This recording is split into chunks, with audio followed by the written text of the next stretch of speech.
Yanda ake gini haka mutane sun lalace ka duban da ake gini ba a bisa ka'ida ba irin wannan a ta lalata wa mutum gari ina matsayin mai gari za a yi gini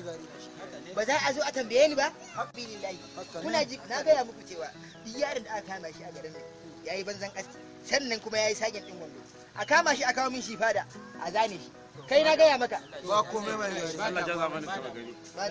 so saboda haka za ƙara ma hakuri kara mai lafiya so saboda haka ina gaya muku ni yanzu abin da nake ciki ina kokari ne in yi kokari in yi magana da gwamna yayi kokari ya turo mana wannan malamin asibiti su duba mana yara saboda tuka sun yawa a gari ne mai gari haka ne mai gari ya hai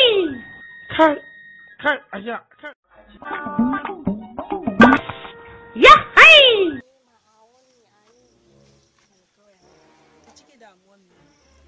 yanzu domin zai asibiti domin ya maka doctor jo auni ni mi wai mi wodi rai ewe abu mi mako da mi fa har abu bi fadin kibin ta gungun yau